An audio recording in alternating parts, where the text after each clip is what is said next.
Puji Tuhan, selamat malam Bapak Saudara semuanya. Salam, selamat berjumpa kembali malam hari ini dalam acara online Discipleship Revival Total Ministry. Oke, tanpa dirasa malam hari ini kita sudah menyelesaikan buku 9 dan hari ini kita masuk materi dari buku panduan buku 10. Nah, yang belum punya buku, boleh pesan di publishing house kita. Nah, nanti pada akhir acara ini, nanti akan kita tampilkan kembali ya nomor telepon di mana Bapak Ibu Saudara bisa memesannya di publishing house ya. Di situ juga masih banyak buku-buku saku yang dengan judul-judul yang luar biasa, mengalahkan maut, hidup dalam berkat ya.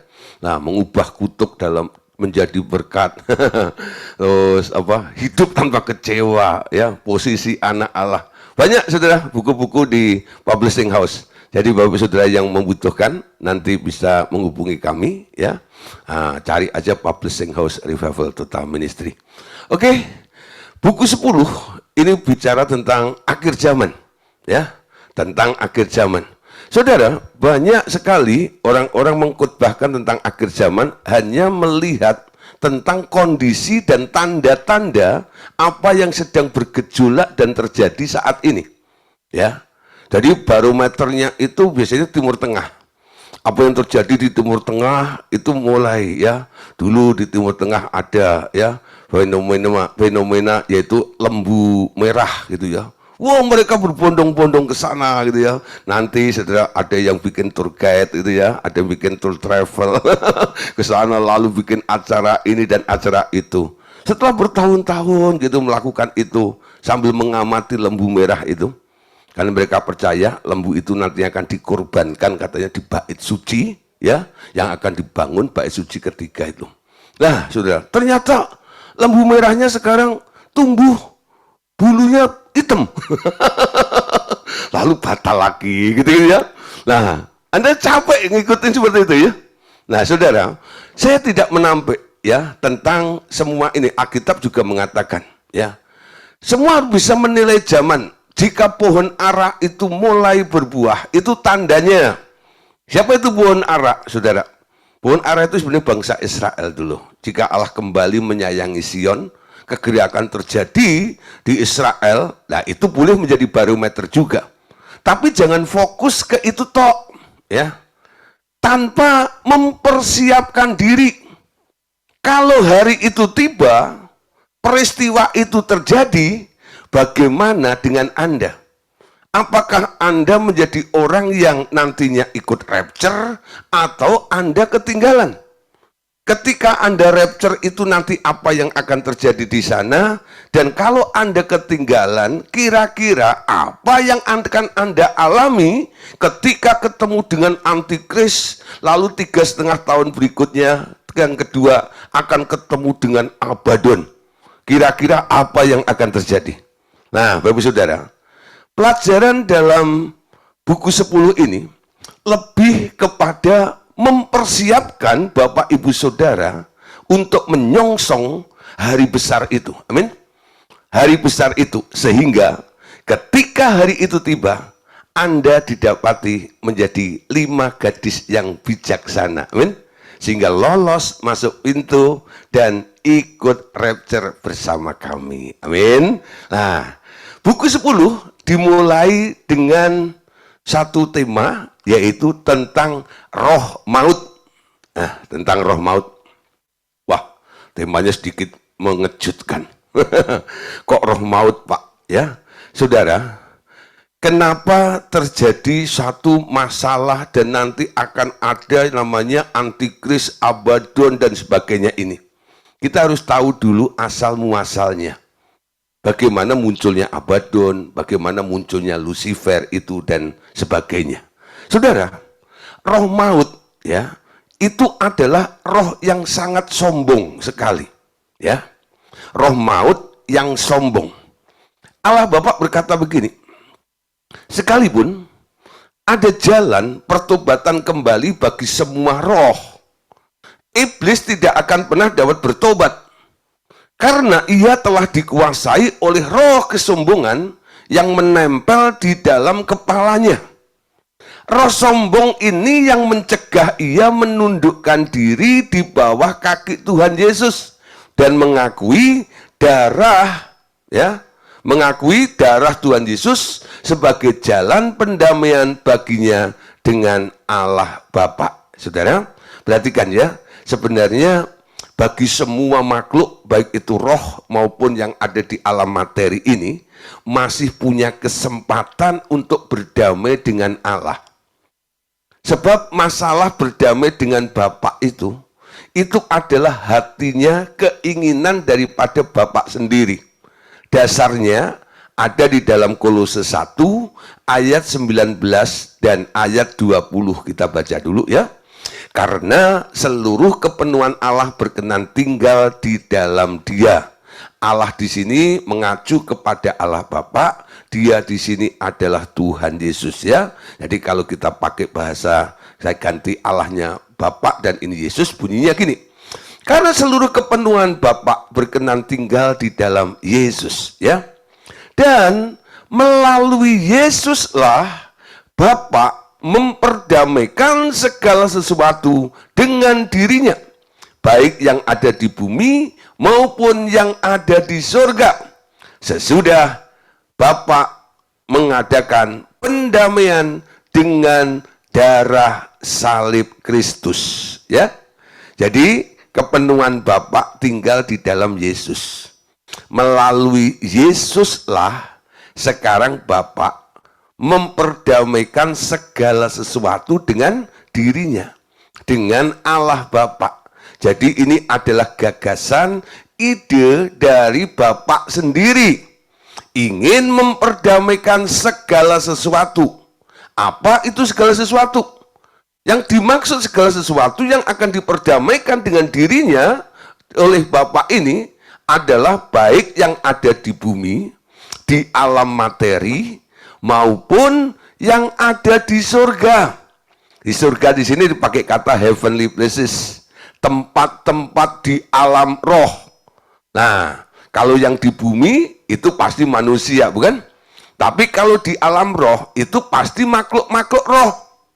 Jadi yang akan diperdamaikan bukan hanya manusia yang di bumi, tapi juga mereka makhluk-makhluk roh yang ada di alam roh. Caranya sesudah Bapa mengadakan pendamaian dengan darah salib Kristus. Nah, Bapak Saudara, hatinya Bapa itu ingin semua orang, semua makhluk itu nggak ada yang binasa, ya. Termasuk iblis, termasuk Lucifer sebenarnya. Tapi kenapa Lucifer, iblis itu nggak bisa bertobat tadi dikatakan, ya? Karena ada sifat sombong, ya, kesombongannya itu loh. Ya, kesombongannya. Anda tahu sebelum Lucifer itu jadi iblis, dulu bukan iblis. Karena awalnya Allah menciptakan malaikat, betul? Nah, malaikat itu ada 3 kelompok, ya, yang dipimpin oleh Lucifer sebagai yang memegang area art, ya, seni, ya. Lucifer sebagai worship leader di surga itu. Lalu ada kelompoknya Gabriel yang selalu diperintah oleh Allah untuk menyampaikan wahyu, ya, pesan, berita dari surga kepada makhluk-makhluk yang lainnya. Lalu yang ketiga adalah kelompoknya Mikael atau Michael. Nah, Michael atau Mikael ini adalah pasukan bala tentara Allah, ya. Nah, Lucifer akhirnya kudeta. Yesaya mengatakan, aku ingin naik menyamai yang maha tinggi. Ya, aku ingin duduk di situ untuk menyamai yang maha tinggi. Itulah. Ingin menjadi sama seperti yang maha tinggi itu. Kenapa dia bisa berpikir seperti itu? Saudara, ya, kenapa Lucifer itu tahu-tahu kok punya pikiran ingin menjadi sama seperti Allah itu loh. Ya, kalau Bapak Ibu Saudara tahu-tahu punya sebuah keinginan, pasti ada penyebabnya dong. Umpama saya, ya, ketika saya pengen makan, sebabnya apa? Karena saya lapar, betul ya? Nah, ketika saya lapar, saya pengen makan. Ya, tapi kalau saya nggak lapar, saudara, walaupun ditawari makanan, saya bisa menolak. Kenapa? Karena saya nggak sedang lapar. Nah, ketika Lucifer ingin menyamai yang maha tinggi itu, pasti ada penyebabnya. Penyebabnya apa, saudara? Lucifer itu punya partner, ya, punya CS, punya sahabat, namanya Abaddon. Dalam rangka tugasnya di surga dulu, Lucifer itu sebagai arsitek, sementara Abaddon itu sebagai tukang proyeknya, ya, yang membangun gedung-gedung yang ada di sana itu. Nanti kalau gedungnya sudah tua, dirobohkan, diganti dengan yang baru lagi oleh si Abaddon itu. Tapi yang mendesain semuanya itu adalah Lucifernya, ya. Nah, satu kali, saudara, Lucifer itu termenung, ya. Kenapa? Karena ketika dia habis memimpin pujian, melakukan banyak hal prestasi, ya, kok nggak ada makhluk-makhluk yang lain itu nyamperin dia, lalu bilang, Lus, tadi hebat lu suaramu, gitu ya. Tadi hadiratnya itu luar biasa loh. Saudara, saya dulu sebelum jadi pengajar seperti ini, saya bermula dari pemain musik, ya, lalu menjadi worship leaders, ya. Nah, saya tahu ada di daerah situ. Setiap saya habis melakukan atau memimpin pujian gitu ya, nanti kalau hadirat Allah itu begitu kuat dan luar biasa memberkati jemaat tuh, nanti beberapa jemaat kadang-kadang nyamperin gitu, Gideon tadi hebat loh, tadi bagus loh, tadi gini. Ya, saya ngerti kondisinya. Kenapa? Saya pernah ada sebagai worship leader seperti itu ya. Kemungkinan, saudara, Lucifer itu juga mungkin berpikir gini, kok nggak ada yang nyamperin ya, gitu ya. Nah, ketika dia merenung, kelihatan mukanya sedikit apa namanya, sedikit kelipet itu ya, karena merenung gitu. Temennya datang, Lus, ngapain kamu? Kok kelihatan sedih kayak begitu? Iya ya, kok nggak ada yang bilang terima kasih itu ya? Sudah saya bawa ke dalam hadirat Allah, mengalami ini dan itu dan sebagainya. Lalu Abaddon itu bilang begini, selama kamu ada di sini, kamu nggak bakalan ada yang bilang sisik kamsia, dangke, terima kasih, matur nuwun gitu, nggak ada. Ya, selama kamu ada di situ, ya, yang boleh dapat ucapan terima kasih, hormat, pujian dan kemuliaan itu hanya yang duduk di atas itu. Itu pakemnya, itu hukumnya. Segala puji, hormat, dan kemuliaan bagi Allah di tempat yang maha tinggi itu. Jadi yang nggak ada di tempat maha tinggi nggak dapat, gitu loh, ya. Nah, ketika mendapatkan satu informasi seperti itu, dia mulai mikir, iya enak ya kalau aku bisa ke sana. Lalu mulai mengandai-andai, seandainya aku punya sayap. Lah mulai bercita-cita, lalu apa yang diandai-andaikan itu lama-lama menjadi sebuah keinginan, betul? Dia pengen, belum nyampe loh, baru pengen, nangkep ya? Di surga langsung ketahuan, langsung dilempar ke bumi.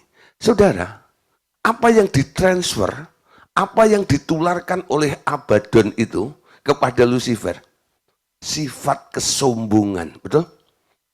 Menyamai Allah, menyamai yang maha tinggi. Itulah sebabnya Lucifer dan Abaddon itu menjadi makhluk yang sombong. Ketika dia dilempar ke bumi, sifat sombongnya itulah yang menutup anugerah Allah, nggak bisa nyampe kepada Lucifer dan Abaddon, betul? Walaupun hatinya Allah itu pengen mengangkat atau memperbaiki, menyelamatkan Lucifer dan Abaddon, Tapi karena sombong, ya, karena sombong, makanya Lucifer nggak mau bertobat. Nggak bisa bertobat, bukan karena Allah nggak mampu, bukan. Ya, Allah bisa mempertobatkan siapapun juga, karena jaminannya begitu kuat, yaitu darah Tuhan Yesus. Amin. Darah Tuhan Yesus itu menjadi jaminan segala makhluk, baik manusia maupun roh-roh di alam roh itu. Tapi bagi yang sombong, nggak mau mengakui, melawan, nggak respect. Nah, di sini, walaupun Allah mau, walaupun Allah sanggup, yang nggak respect, yang masih sombong itu tetap nggak akan bisa bertobat. Yaitu Lucifer dan Abaddon. Sudah dalam pelayanan pelepasan kadang-kadang saya menemukan ya, beberapa orang yang konseling. Lalu orang tuanya atau temennya kadang-kadang, Pak tolong nasihati teman saya, Pak tolong nasihati anak saya, Pak tolong nasihati suami saya, Pak tolong nasihati istri saya. Kenapa? Dia nggak dengar Pak kalau saya ngomong.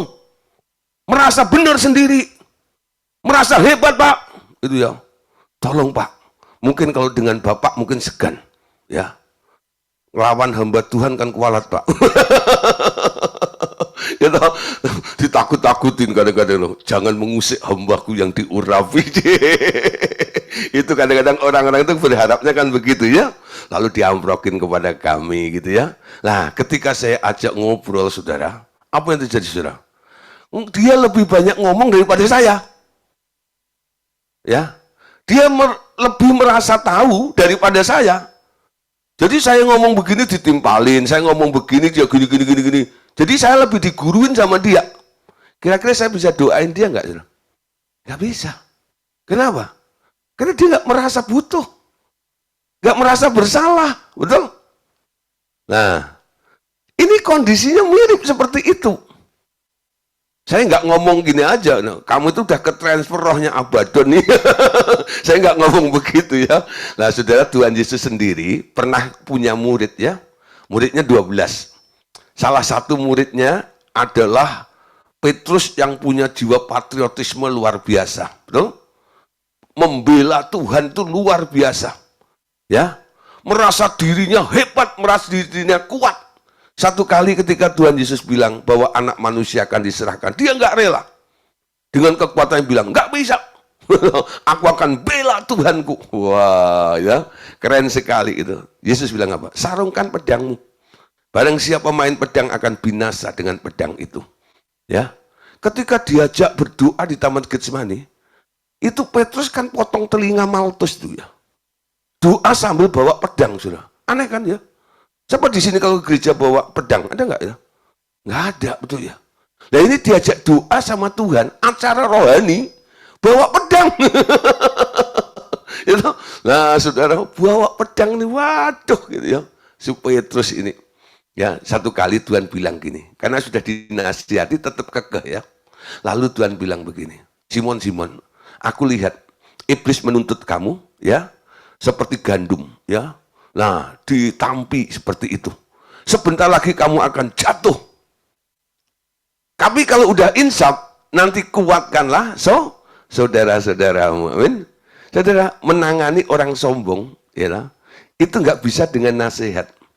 Kadang-kadang harus melalui satu pengalaman. Ya, kita biarkan dulu sampai dia jatuh. Nanti kalau sudah jatuh jangan disyukurin. Kalau sudah jatuh, samperin, lalu tanya, enak, kapok, ya. Itu bukan nyukurin loh ya.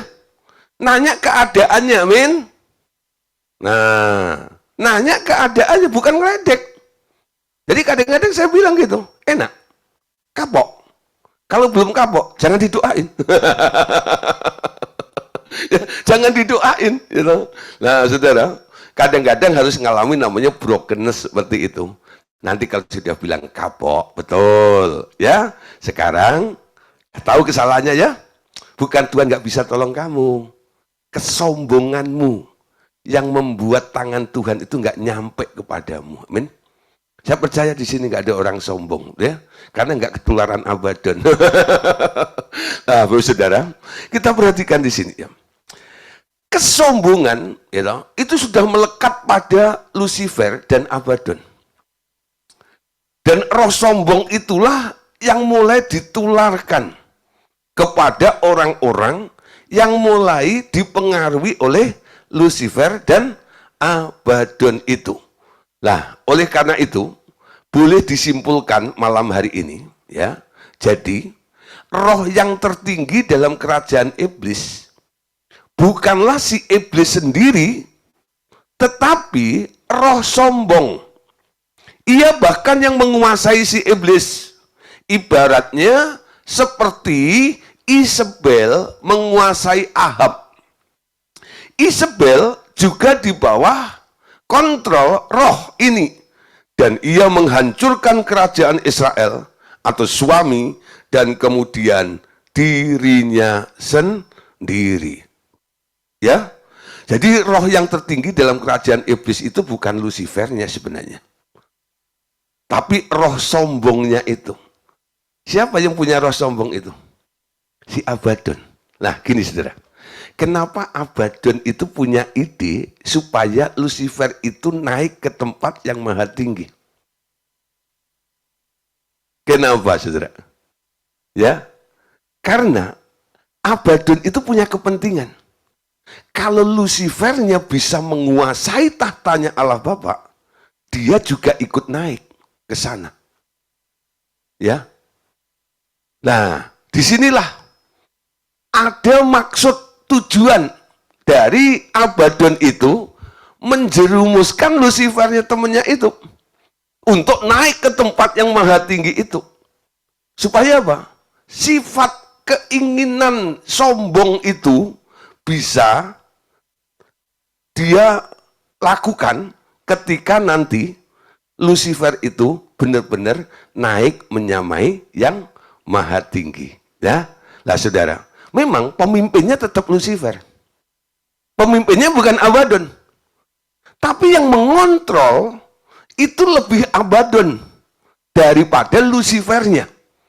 Tadi diibaratkan saudara, ada satu kisah, ya, seorang raja yang namanya Ahab punya istri namanya Isabel, ya. Nah, bukan Isabel, bukan ya. Isabel. Amin. Siapa di sini punya istri sebel gitu? Nggak ada ya? Nah, seneng. Ya, oh ya, Isabel. Amin. Nah, Raja Ahab ini, ya, dia yang berkuasa. Tapi di balik pemerintahan, di dalam kekuasaannya itu, yang menentukan, yang mengatur semuanya adalah sang permaisuri alias istri yang namanya Isabel itu. Sehingga Isabel itu terkenal, ya, memiliki atau menjadi ikon dari roh, ya, roh apa? Roh dominating spirit, ya. Nah, roh yang mengendalikan, menguasai, dominating spirit, dominan, ya, mendominasi siapa yang bisa ditekan, termasuk itu suaminya itu. Nah, saudara, menjadi satu gambaran yang menarik, ya. Kita lihat saudara, ceritanya begini, ya, tentang Isabel dan Ahab ini, ya. Raja Ahab dan Isabel istrinya adalah gambaran yang jelas dari hubungan antara Lucifer dan roh maut yang menguasai Lucifer dengan keangkuhan dan sifat pembunuhnya itu, ya. Keangkuhan atau kesombongan itu adalah roh yang sejenis dengan yang ada di dalam otaknya si Lucifer, ya, yang ditransfer oleh siapa? Oleh Abaddon, temannya itu. Ia bekerja juga di dalam diri manusia dan membuat mereka menolak pengetahuan tentang Allah, mengandalkan kemampuan manusiawi, termasuk ilmu-ilmu duniawi, ilmu-ilmu kedokteran, ilmu-ilmu psikiatri, ilmu-ilmu psikologi, dan segala macam sains dan iptek. Ya. Nah, saudara, jadi sekarang banyak manusia yang mulai dapat transferan Yaitu apa? Roh kesombongan itu loh ya. Kesombongan itu. Nah itu biasanya mau ditransfernya di dalam otak, mulai berpikir, merasa mampu ya, mengandalkan kemanusiaannya karena punya sesuatu ya yang hebat, entah itu ilmu duniawi, kedokteran ya, psikologi, sains, iptek dan sebagainya. Saudara, ilmu-ilmu ini bukan dosa sih ya, bukan.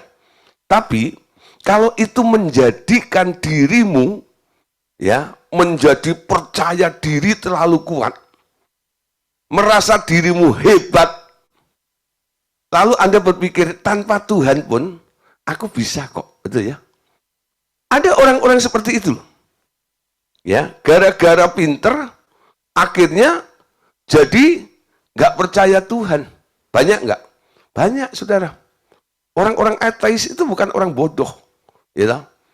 Nah, mereka menjadikan dirinya Tuhan.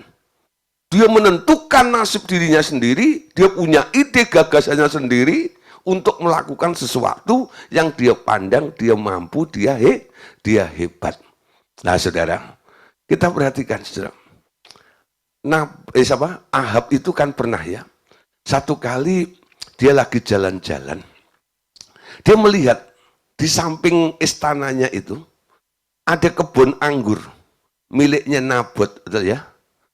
Lalu dia berpikir, ini kalau jadi milikku enak ya, jadi tanahku lebih luas lagi. Lalu dia cari tahu siapa yang punya tanah itu. Akhirnya tahulah yang punya tanah adalah Nabot. Dipanggillah si pemiliknya. Aku tukar ya, aku kasih ganti ya, lebih luas loh, gitu, barter gitu ya. Dan aku kasih yang ada di sana. Tapi Nabot itu keberatan. Kenapa? Karena tanah ini adalah tanah leluhur, tanah warisan, ya. Jadi nggak bisa dijual begitu saja atau ditukar begitu saja. Nah, dengan alasan seperti itu, Nabot itu tetap kekeh, nggak boleh, walaupun yang memintanya adalah seorang raja. Nah, saudara, karena ditolak itu, Ahab itu murung mukanya, nggak terima, dia sedih campur marah gitu ya, tapi nggak berani bereaksi. Sampai dia pulang dari jalan-jalan, istrinya lihat si Isabel itu, ngapain muka lu?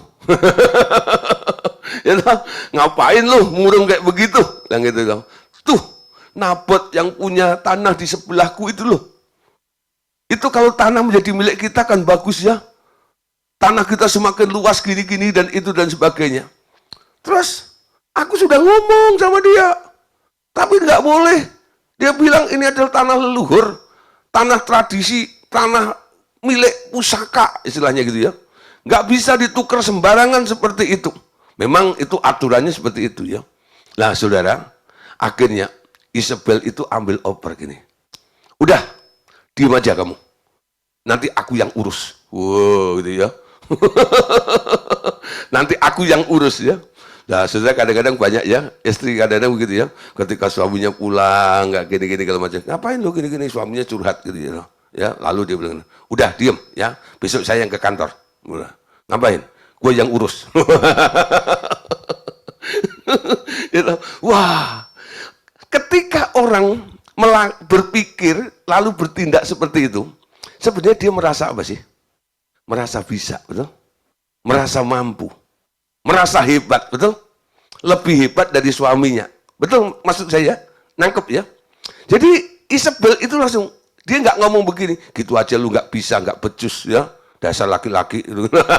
Dia nggak ngomong gitu ya. Tapi bilang, udah kamu diem ya, ini nanti serahkan ke tanganku, biar aku yang urus. Bisa nggak? Bisa tuh akhirnya. Ya, akhirnya Nabotnya dibunuh. Ya, benar-benar dengan cara kasar tuh, ya. Nah, lalu setelah Nabotnya mati, dia bilang sama Ahab, sekarang tanah itu jadi milikmu. Gampang kan? Ya, wih, saudara ini perempuan luar biasa dong. Mengalahkan suaminya seperti itu ya. Nah, saudara, ini merupakan satu kapasitas kemampuan yang dimilikinya, tapi tanpa penundukan diri. Ingat saudara ya, kenapa Allah itu berfirman kepada perempuan atau istri-istri? Ya, coba saudara, kepada suami Tuhan berkata, hei suami-suami, kasihilah istrimu, betul? Seperti Kristus mengasihi jemaatnya, ya. Kepada istri, Tuhan bilang apa? Hei istri-istri, tanduklah suamimu, amin. Oh, tunduklah, ya. Bukan ditanduk, ya. Kalau tanduk itu punya, tanduk itu apa sih? Kekuatan. Merasa hebat itu loh. Gue seruduk nih. Ini bahasa roh nih. Gue seruduk nih. Pakai tanduk. Makanya menjadi orang Kristen nggak disebut Anda jadi kambingnya Tuhan, betul? Anda jadi dombanya Tuhan. Apa bedanya domba dengan kambing? Ya? Kalau domba itu suka melawan. Kalau kambing itu suka melawan, betul ya? Kalau domba nurut, betul ya? Nah, lemah, lembut, dan sebagainya. Nah, istri-istri juga begitu. Ya, Petrus memberikan nasihat kepada istri-istri. Jika kamu melihat suamimu nggak bertobat dan pengen mempertobatkan suamimu, jangan gurui dia. Jangan merasa lebih pinter dari dia. Ya. Nah, caranya gimana? Suami-suami bertobat karena tingkah lakumu, betul ya? Karena perbuatanmu, bukan karena ceramahmu. Bukan, itu ya. Nah, kalau orang ceramah itu merasa punya sesuatu. Nah, gitu ya.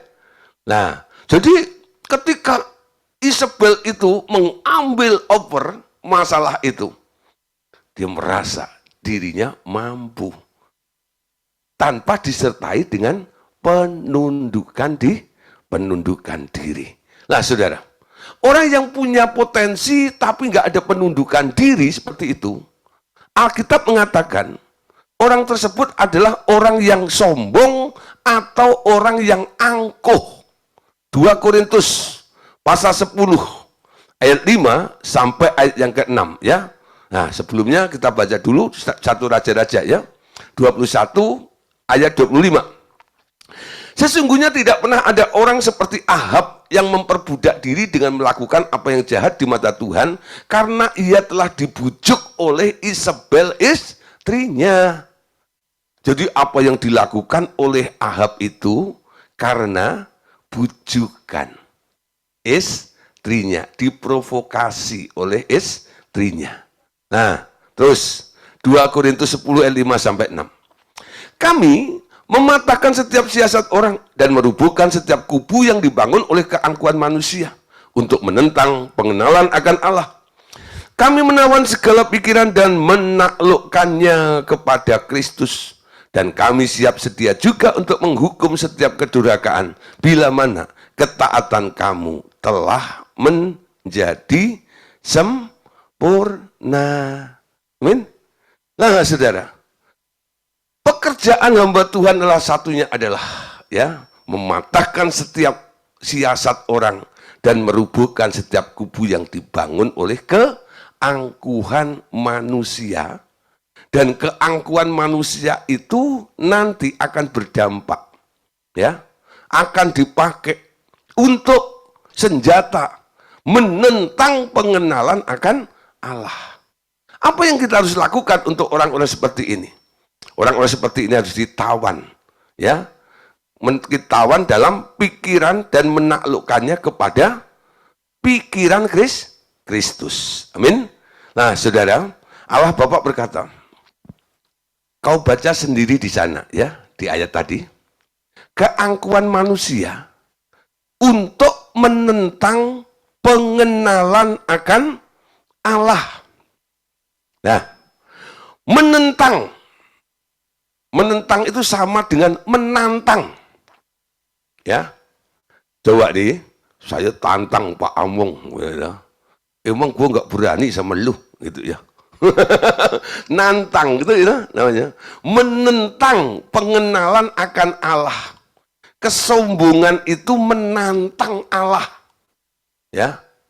menentang pengenalan akan Allah itu sama halnya menantang Allah itu loh.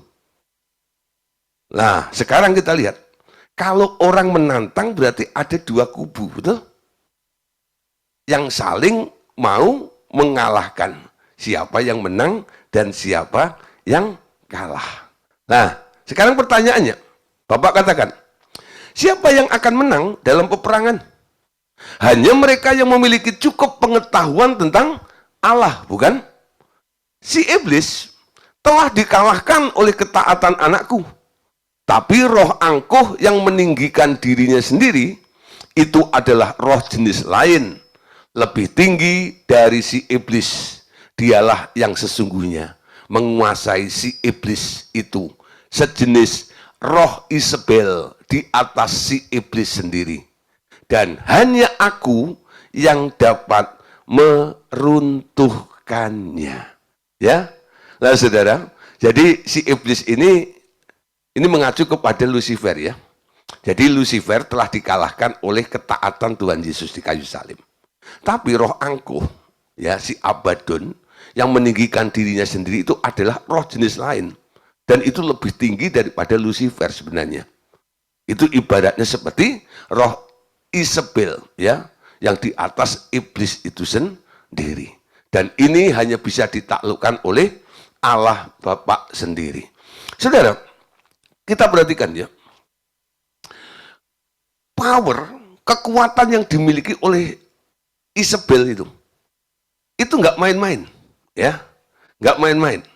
Satu kali, hanya dengan sepucuk surat, ya, secarik kertas yang ditulisi, nggak tahu tulisannya apa, nabi besar yang melakukan mukjizat besar, gara-gara dapat sepucuk surat itu langsung lari ketakutan dan pengen mati, saudara. Ya, siapa itu? Elia, ya, Elia. Nah, saudara, Elia ya. Nah, kita lihat ya, Elia awalnya dia pernah mendemonstrasikan kuasa Allah di Gunung Karmel itu. Elia membantai 450 nabi Baal. Betul, membuat bangsa Israel akhirnya berbalik kepada Tuhan. Gara-gara apa? Dia bisa menurunkan api dari langit itu. Setelah api itu membakar korban bakaran yang dibuat oleh Elia, lalu Elia dibantu dengan orang-orang Israel membantai 450 nabi-nabi Baal itu. Wah, saudara, kemenangan hebat ya. Nah, lalu hujan turun lagi dan dia tahu-tahu diraibkan oleh Tuhan. Ya, lari lebih kenceng daripada keretanya Ahab, saudara. Ya, karena apa? Hari sudah mulai hujan itu. Dan luar biasa yang dialami oleh si Elia itu. Namun, saudara, setelah kemenangan besar itu, Elia itu dapat surat dari Isabel. Dan Elia itu ketakutan luar biasa. Nah, apa sih sebenarnya yang dialami oleh Elia? Elia menantang Raja Ahab bersama imam-imam Baal dan Asiria atau Asitoret, ya, dalam pertandingan untuk membuktikan siapa Allah yang sebenarnya di atas Gunung Karmel. Setelah bangsa ini mengalami kekeringan selama 3 tahun 6 bulan lamanya, Allah Israel menjawab doa Elia dengan api, dan orang Israel kembali percaya akan Yahweh, dan mereka menyembelih imam-imam Baal itu. Ya, coba lihat ayatnya. 1 Raja-Raja pasal 18 ayat 17 sampai 19. Segera sesudah Ahab melihat Elia, ia berkata kepadanya, engkaukah itu yang mencelakakan Israel? Jawab Elia kepadanya, bukan aku yang mencelakakan Israel, melainkan engkau ini dan kaum keluargamu. Sebab kamu telah meninggalkan perintah-perintah Tuhan dan engkau ini telah mengikuti para Baal. Sebab itu, suruhlah mengumpulkan seluruh Israel ke Gunung Karmel juga nabi-nabi Baal yang 450 orang itu dan nabi-nabi Asiria yang 400 itu yang mendapat makan dari meja istana siapa? Isabel, bukan istana Ahab. Nangkep ya? Jadi nabi-nabi ini dapat makanannya dari Isabel. Jadi peliharaannya Isabel, saudara. Ya. Lalu Elia bikin mujizat ya. Setelah bikin mujizat dalam ayat 40 dikatakan, kata Elia kepada mereka, tangkaplah nabi-nabi Baal itu. Seorang pun dari mereka tidak boleh luput setelah ditangkap. Elia membawa mereka ke sungai Kison dan menyembelih mereka di sana. Jadi Elia membunuh semua nabi-nabi Baal sebanyak 450 orang itu. Tapi perhatikan ya, tak tercatat bahwa Elia membunuh satu pun dari nabi-nabi Assyria atau Asitoret itu, saudara. Yang dibunuh adalah 450 nabi Baal. Akibatnya apa? Dan ketika Isabel mengirim surat ancaman kepada Elia, mengapa di sini Elia begitu ketakutan? Mengapa di sini Elia ketakutan dan melarikan diri ke padang gurun itu? Nah, saudara, perhatikan ya. Nabi Baalnya sudah dibantai. Itu menjadi satu pasukan yang diandalkan oleh Ahab dan Isabel. Tapi tadi dikatakan bahwa Elia tidak membunuh satu pun dari 400 nabi-nabi Assyria atau Asitoret itu. Yang dibunuh hanya 450 itu. Nah, di sini kita lihat kenapa surat yang diberikan kepada Elia itu membuat Elia takut. Karena ada metrainya. Metrainya Asitoretnya ini loh. Ya. Jadi baik di alam materi maupun di alam roh, semua itu ada pasangannya. Ya. Ada Lucifer, ada Abaddon. Ada Baal, ada Asitoretnya. Ada Ahab, ada Isabel, ya. Ada pasangannya semuanya. Nah, Asitoret itu gambaran daripada Abaddon. Roh sombong yang tak lain tak bukan adalah roh maut. Si maut itu.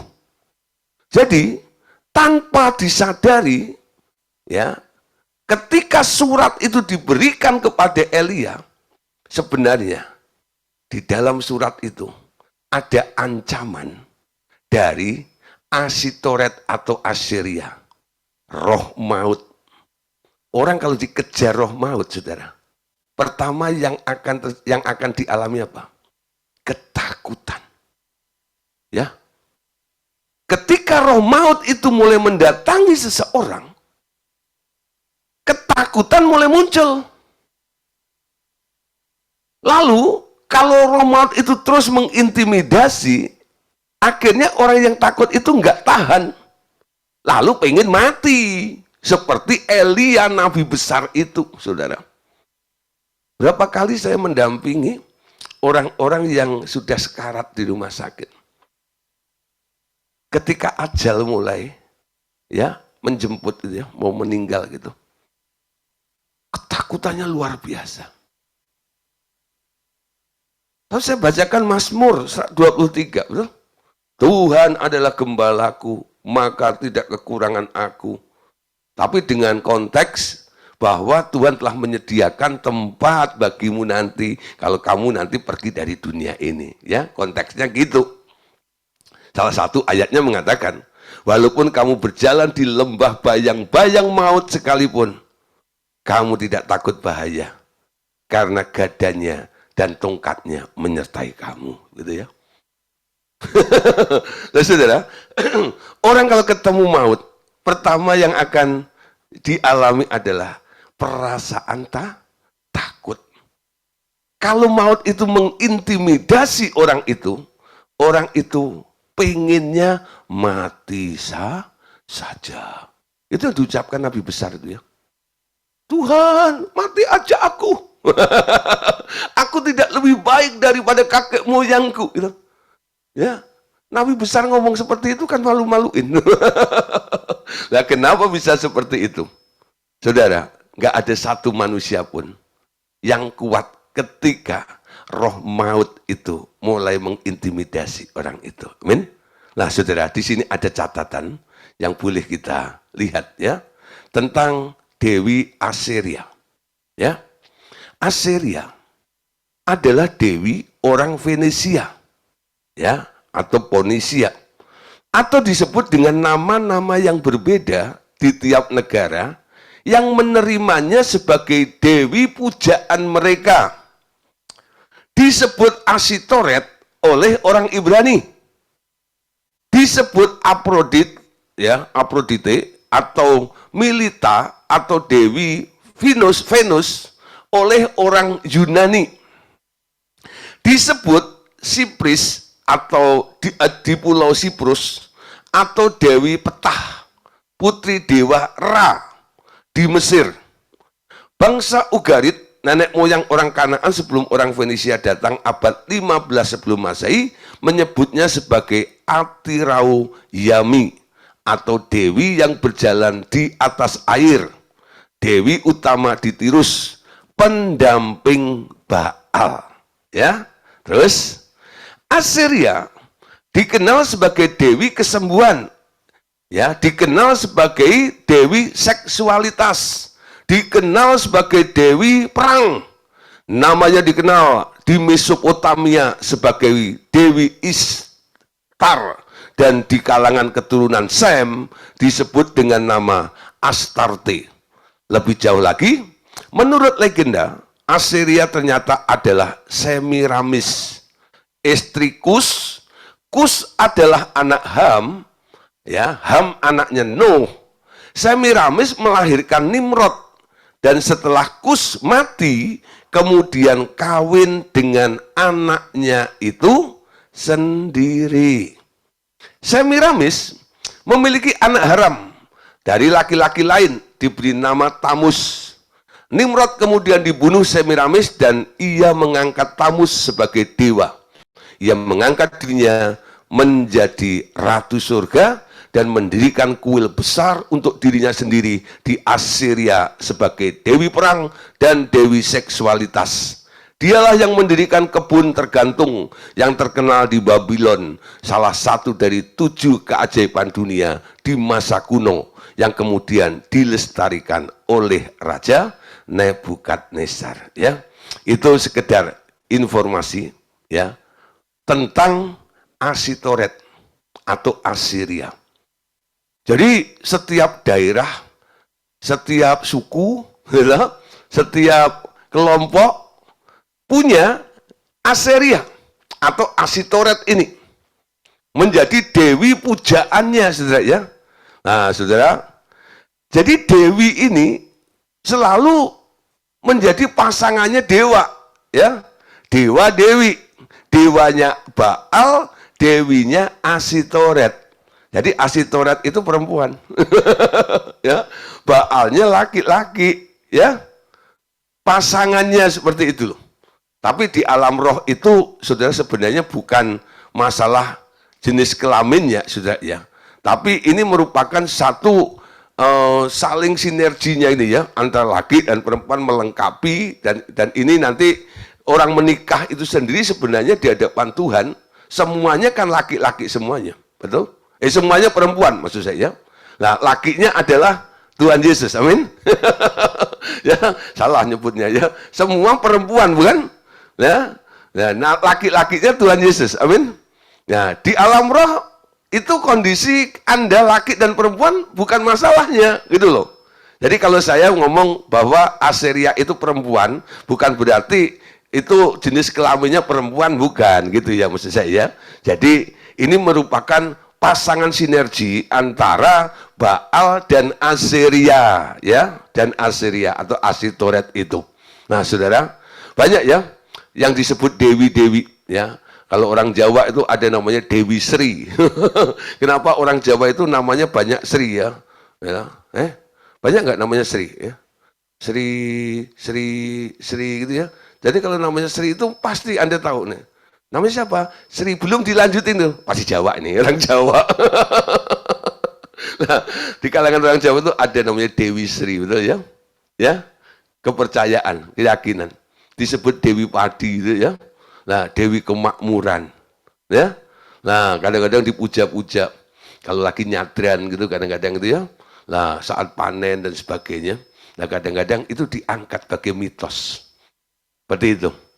Nah, diakui, saudara. Ada namanya Dewi Sri.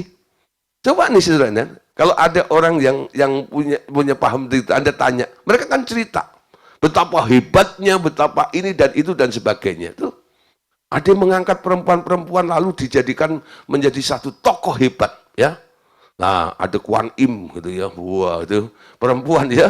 Nah, itu selalu nih dia selalu didampingkan dengan Kuan Kong gitu ya. Nah, Kuan Kong itu perkasa, Kuan Im itu pengasih dan sebagainya. Ya, nah banyak nih ya yang seperti itu. Nah, nanti Anda cari sendiri lah ya. Nah, ada juga saudara orang-orang yang merasa dirinya butuh figur perempuan. Lalu satu perempuan diangkat menjadi ratu surga. Tadi ada kata ratu surga kan. Sampai pada level itu Asiria itu mengangkat dirinya sebagai ratu surga. Saudara, nggak ada ratu surga. Betul ya? Jangan bikin istilah sendiri. Dalam kitab Yeremia Anda sebut, nanti lihat itu, ya, siapa yang dimaksud dengan ratu surga itu. Ya. Nah, jadi bukan itu maksudnya, ya. Jadi sekarang kita harus paham bahwa yang kita kultuskan, yang kita sembah, yang kita agungkan cuman Bapa, Tuhan Yesus dan Roh Kudus saja. Amin. Oke, saudara, kita lanjut ya ayatnya. 1 Raja-Raja 19 ayat 1 sampai 4. Nah, ketika Ahab memberitahukan kepada Isabel segala yang dilakukan oleh Elia dan perihal Elia membunuh semua nabi itu dengan pedang, maka Isabel menyuruh seorang suruhan mengatakan kepada Elia, beginilah kiranya para Allah menghukum aku. Bahkan lebih daripada itu, jika besok kira-kira pada waktu ini aku tidak membuat nyawamu sama seperti nyawa salah seorang dari mereka itu, maka takutlah ia. Lalu bangkit dan pergi menyelamatkan nyawanya, dan setelah sampai ke Berseba yang termasuk wilayah Yehuda, ia meninggalkan bujangnya di sana. Tetapi ia sendiri masuk ke padang gurun sehari perjalanan jauhnya. Lalu duduk di bawah sebuah pohon arar. Kemudian ia ingin mati, katanya, cukuplah itu. Sekarang ya Tuhan, ambillah nyawaku, sebab aku ini tidak lebih baik daripada nenekmu moyangku. Ya. Patah semangat sampai pengen mati, ya. Nah, saudara, akhir hidup daripada Ahab dan Isabel, kita lihat ya. Bagaimana akhir hidup dari Ahab dan Isabel? Akhir hidup Ahab, ia mati terkena panah kesasar dalam peperangan melawan Raja Aram, dan Isabel mati berikut semua anak cucu mereka dibasmi oleh Yehu. Siapa Yehu? Yehu adalah cucu Raja Nimsi dari Israel yang menjadi raja ketika diurapi oleh seorang nabi muda yang diutus oleh Elisa sebagai penggenapan perintah Tuhan terhadap Elia di Gunung Horeb. Nama Yehu berarti dialah Yehova. Ya, saudara, kita lihat ya. Tadi dikatakan siapa yang menang. Ketika roh maut itu mulai menantang pengenalan akan Allah, harus ada yang kalah, betul? Dan harus ada yang menang juga. Siapa yang menang, saudara? Yang menang adalah mereka yang tunduk kepada Allah. Allah tampil sebagai pemenang. Penentang-penentang Allah akan mati dan binasa. Jadi orang sombong itu nggak ada untungnya. Ya. Orang sombong itu dibenci oleh Allah dan menjadi musuhnya Allah. Dan akhir hidupnya adalah kebinasaan. Seperti Lucifer, Abaddon nanti akhirnya akan dibuang ke dalam api neraka. Anda lihat ya, bagaimana Allah itu melakukan sesuatu sampai akhirnya musuh-musuhnya itu dikalahkan itu. Ini bukan kekuatan manusia, ya lah. Kalau Anda lihat matinya Ahab itu kena panah yang nyasar, gitu ya. Jadi ada orang yang sembarangan manah gitu, tahu-tahu kena Raja Ahab. Dan seorang raja, saya percaya dia akan punya baju zirah, betul? Dan itu pasti ketat sekali nih. Kok bisa nembus panah itu loh? Nah, itu kalau bukan tangan Tuhan, nggak mungkin. Betul? Anda ingat peristiwa Daud? Dia mengumban batu, kok bisa kena jidatnya Goliat, lalu Goliat tuh mati. Itu betul? Kan aneh, betul ya? Coba di sini, siapa yang pernah, dulu waktu kecil gitu ya, itu kan perang-perangan dulu, pernah nggak nih? Saya dulu waktu kecil perang-perangan gitu ya. Lah itu pakai tulup istilahnya itu. Nah tulup itu cetuk tembak-tembakan gitu ya. Lah ada yang iseng tuh. Dia pakai ketapel gitu ya. Terus gitu. Wah cetok gitu ya. Cuman benjol, betul nggak ya? Ada sih darahnya sedikit gitu. Tapi nggak sampai mati. Daud itu masih muda gitu ya. Kekuatannya seberapa sih? Dan yang di ketapel itu si Goliat raksasa loh. Kok bisa mati? Itu kalau bukan tangan Tuhan, nggak mungkin, gitu. Itu semua karena tangan Tuhan. Ini yang mirip. Daud dengan ketapelnya, ya. Lah, Ahab mati karena ada panah yang nyasar. Coba lihat ayatnya dalam 1 Raja-Raja pasal 22, ayat 34, 35, lompat ke 38.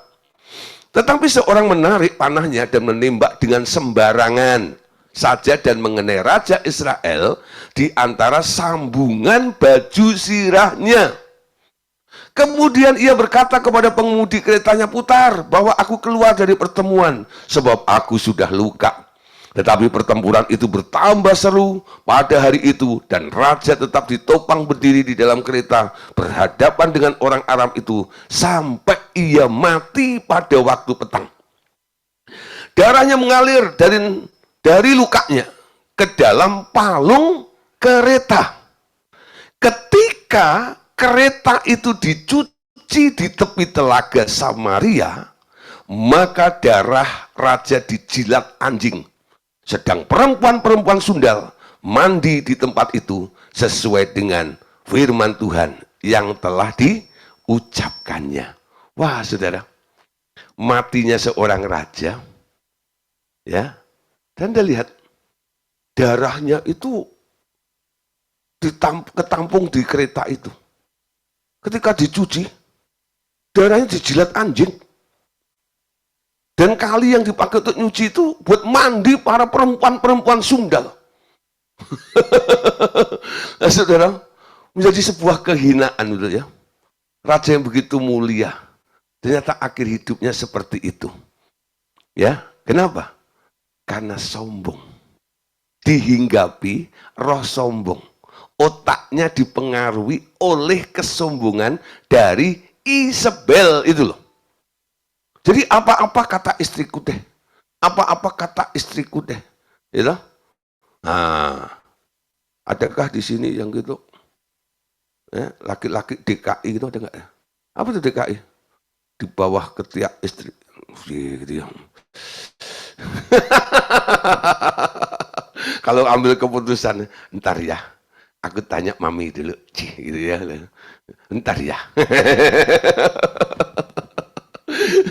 Dia bukan mau diskusi sama itu, enggak gitu ya. Kalau diskusi bagus lah gitu ya, untuk memutuskan sesuatu, ngobrol dulu dengan. Tapi ada laki-laki itu bukan pengen diskusi, karena dia takut.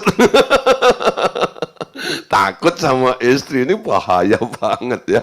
Nah itu sering saya kasih istilah DKI ya, di bawah kekuasaan istri ya gitu ya.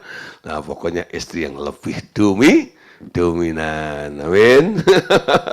Di sini nggak ada ya, di sini istrinya baik-baik semua, yang tunduk pada suami semua, amin. Kelihatan kok wajah-wajahnya, amin ya. Nah Ya, oke, saudara. Lanjut ya. Tentang Isabel ya. 2 Raja-Raja 9, 32 sampai 35, saudara. Yehu mengangkat kepalanya, melihat ke jendela itu dan berkata, siapa yang di pihakku? Siapa? Dan ketika 2-3 orang pegawai istana menjenguk kepadanya, ia berseru, jatuhkanlah dia. Mereka menjatuhkan dia sehingga darahnya memercik ke dinding dan ke kuda, mayatnya pun terinjak-injak. Yehu masuk ke dalam, lalu makan dan minum, kemudian ia berkata, baiklah, urus mayat orang yang terkutuk itu, dan kuburkanlah dia, sebab ia memang anak raja. Mereka pergi untuk menguburkannya, tetapi mereka tidak menjumpai mayatnya, hanya kepala dan kedua kaki, dan kedua telapak tangannya. Sudah. Itu nasibnya Isabel.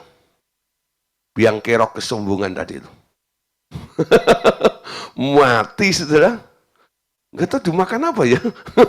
Itu nggak ditemukan tubuhnya tuh. Ya, tinggal potongan-potongan dari anggota tubuhnya itu loh. Ya. Entah hancur, entah dimakan apa nggak tahu. Ya. Nah, ini bahaya sekali ya. Diinjak-injak, saudara. Ya. Padahal ini orang-orang yang sangat punya kedudukan yang luar biasa, punya otoritas, ya, yang punya kekuatan didukung oleh 2 kelompok besar, namanya Baal dan Asitoret tadi itu. Tapi akhir hidupnya. Jadi sombong itu enggak ada untungnya. Amin. Tuhan katakan rendahkanlah hatimu, rendahkanlah dirimu. Belajar kepada Tuhan Yesus, belajar apa? Belajar rendah hati, betul? Kenapa harus belajar rendah hati? Ketika Anda jatuh dalam dosa, dikuasai iblis, manusia itu sudah ketularan, ditransfer. Otaknya sekarang ditransfer sama otaknya iblis, otaknya Lucifer, yang sudah dipengaruhi oleh roh maut, roh sombong itu. Jadi baik Lucifernya, yang dikuasai oleh Lucifer, pengikutnya Lucifer, ya, manusia-manusia yang jatuh dalam dosa itu, sekarang cenderung jadi sombong semuanya. Ketika orang belajar kepada Tuhan Yesus, pertama yang harus berubah apa? Cara berpikirnya. Ditaklukkan pada pikiran Kristus. Pikiran Kristus yang mana? Kristus yang rendah hati. Amin. Nah, supaya jadi rendah hati dan lemah lembut. Akhirnya nanti berbeda. Kalau tetap sombong, akhirnya seperti Ahab dan Isabel tadi itu. Ya. Nah, matinya konyol seperti itu. Nah, saudara, malam hari ini kita belajar satu hal. Ya. Di dalam roh maut itu, ternyata bukan hanya sesuatu yang menakutkan.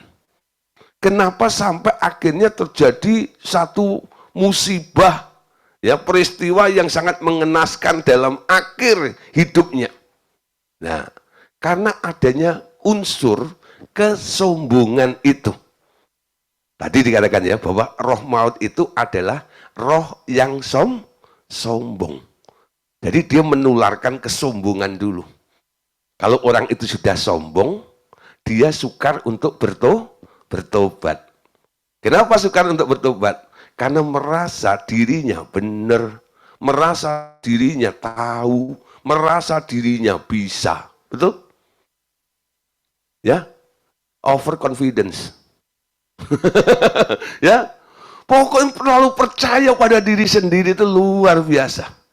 Ya, nah makanya saudara, kita ini sebenarnya bukan mengajak orang untuk jadi PD ya, bukan persekutuan doa gitu ya. Tapi sekarang kita jadikan orang itu jadi PY, betul ya? Apa tuh PY? Percaya Yesus, amin. Nah, mengandalkan Yesus. Diberkatilah orang yang mengandalkan Tuhan, loh. Tapi terkutuklah orang yang mengandalkan manusia. Akibatnya sama. Yang mengandalkan Tuhan akan hidup, berbuah, tapi yang mengandalkan dirinya sendiri akan menjadi semak bulus itu ya, angus terbakar. Nasibnya nggak baik semuanya. Ya, nah, saudara, besok kita akan lanjut. Ya, besok kita akan bahas bahwa roh maut itu sebenarnya adalah musuh terakhir yang harus dibinasakan nantinya.